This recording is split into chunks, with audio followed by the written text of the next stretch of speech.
शामिल होंगे पूरा कार्यक्रम में, क्या कुछ उसमें मदरसा की बेहतरी के लिए, क्योंकि जिस तरह से डेवलपमेंट पे काम किया जा रहा है, क्या कुछ आज नया देखने को मिलेगा?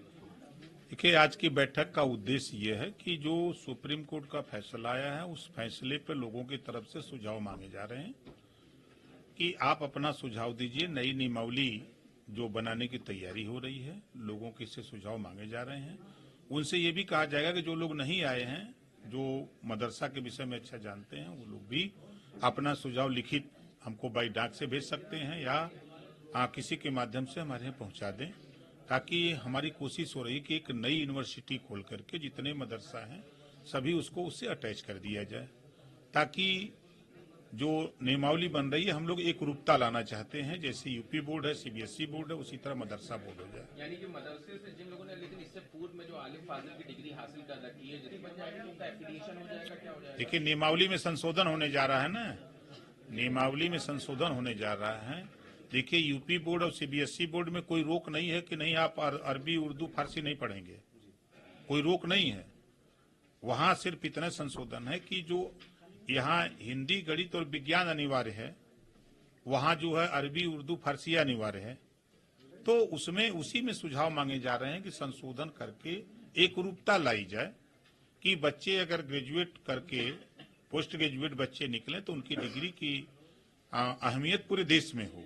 एक सवाल इसी से जुड़ा हुआ, आपने कहा यूनिवर्सिटी बनाएंगे, एफिलिएशन देंगे, इस दरमियान में आप अल्पसंख्यक कल्याण मंत्री, एक जो सवाल सबसे बड़ा कि अगर ये 2-3 ऐसे इंस्टीट्यूट है जो आपको अपने आप को यूनिवर्सिटी का स्टेटस बताते हैं, एक है देवबंद में और दूसरा ये नदवा, तो क्या इनको भी एफिलिएट किया जाएगा या इसमें कोई नया कुछ किया जाएगा? क्योंकि इसमें तो अभी पोस्ट ग्रेजुएशन की भी तमाम अलग के कोर्सेज है जिनकी पढ़ाई हो रही है। देखिए, अगर वो यूनिवर्सिटी, उनसे बात की जाएगी, अगर जमीन वहाँ उपलब्ध है, अगर वो एग्री हैं तो उसी को ले लिया जाएगा। हम नई यूनिवर्सिटी बना करके फ्रेश काम करना चाहते हैं, विवाद में हम नहीं पड़ना चाहते, हमारा ये प्रयास है। सर, इसके अलावा एक सवाल अभी और है, अपने परिवार से प्रताड़ित हुआ अपनी उनकी पत्नी ने, उसके बाद जो जुडिशरी है उस पर बड़ा आरोप लगाया उन्होंने अपने सुसाइड नोट पे कि किस तरह से जज और पेशकार ने उनके केस में गलत पैरवी करी, उनको पैसे से लेके हर जगह से कमजोर करने की बात करी, अपने सुसाइड नोट में जिक्र किया है। बड़ी खबर चल रही है पूरे भारत भर में। देखिए, चल रही हो वो जांच का विषय है, आरोप लगाना एक अलग बात है, आरोप सिद्ध करना कठिन हो जाता है, तो जांच का विषय है, जांच होगी, जैसा होगा वैसा।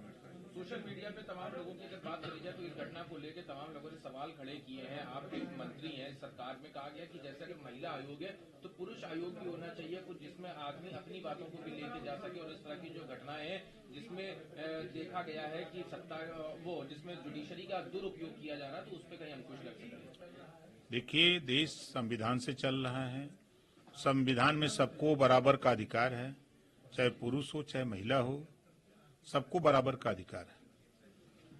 अब वो उनका व्यक्तिगत विचार है तो वो लिख करके दे सरकार को, सरकार उस पर विचार करेगी। सर, जेल में बंद समाजवादी पार्टी के वरिष्ठ नेता आजम खान ने जेल के माध्यम से अपने जिलाध्यक्ष के माध्यम से एक पत्र जारी किया। उसमें कहा कि अगर रामपुर में शुरुआत में इस रामपुर की घटना को पूरी तरह से नजरअंदाज किया गया, उसमें जो पुलिसिया दमन था उसमें पार्टी या इंडिया ब्लॉक ने किसी ने आवाज नहीं उठाई, जिसको लेकर वो काफी नाराज नजर आए। तो समाजवादी पार्टी भी इंडिया ब्लॉक का हिस्सा है, यानी कि जाने ना जाने में उन्होंने समाजवादी पार्टी को भी घेरा है। देखिए, उनके बात से हम सहमत हैं। समाजवादी पार्टी आजम खान जी को किनारे लगाने में लगी है। समाजवादी पार्टी की ही सरकार में जो काम हुए, आरोप उनके ऊपर जो लगे, वो समाजवादी पार्टी की सरकार के काम है। अगर समाजवादी पार्टी उनकी हितैषी होती तो कोई भी जमीन या कोई भी मामले उनके खिलाफ जो उजागर हुआ, अगर वो कानूनी दायरे में किए होते तो आज ये नौबत नहीं होती। तो उनका कहना जायज है कि जब आजम खान के ऊपर आफत आई या रामपुर पे आफत आई, तब ये समाजवादी पार्टी के लोग क्यों नहीं बोले?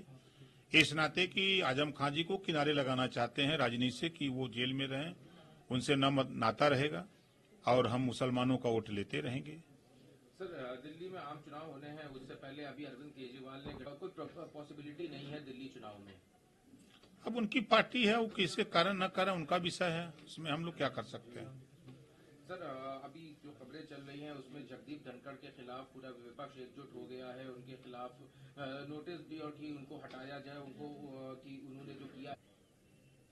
देखिए, कोई सत्ता पक्ष का साथ नहीं ले रहा है। ये विपक्ष के लोग सत्ता से बेदखल हुए हैं, ये इनकी बौखलाहट है। जनता चुन के भेजती है सदन में सार्थक चर्चा के लिए, ये निरर्थक चर्चा वहां करते हैं। तो सदन निरर्थक चर्चा के लिए नहीं है, सार्थक चर्चा के लिए, देश के लिए, समाज के लिए चर्चा करो, सरकार तैयार रहती है। काफी सवाल है। बांग्लादेश में जिस तरह की अल्पसंख्यकों के साथ घटनाएं सामने आ रही हैं, उसके बाद जब भारत सरकार से उनके ऊपर दबाव बनाया गया, तब उन्होंने इस तरह के 88 जो वहां पे हमले हुए हैं अल्पसंख्यक माइनॉरिटीज के ऊपर, अब उन्होंने कहा कि 88 हुए हैं, यानी कि ये जो आंकड़ा है ये और भी बढ़ सकता है। इतने प्रेशर बनाने के बाद अब उन्होंने कुछ रिकॉर्ड सामने रखा है। देखिए, सरकार यहाँ से विदेश मंत्री को भेजा भारत सरकार ने बांग्लादेश, और वहां जाकर के पहल हुई। सरकार पूरे दुनिया में अमन चैन चाहती है, भारत में ही नहीं पूरी दुनिया में अमन चैन चाहती है, खुशहाली चाहती है, भाईचारा मिलत चाहती है। सरकार की तरफ से पूरा प्रयास हो रहा है।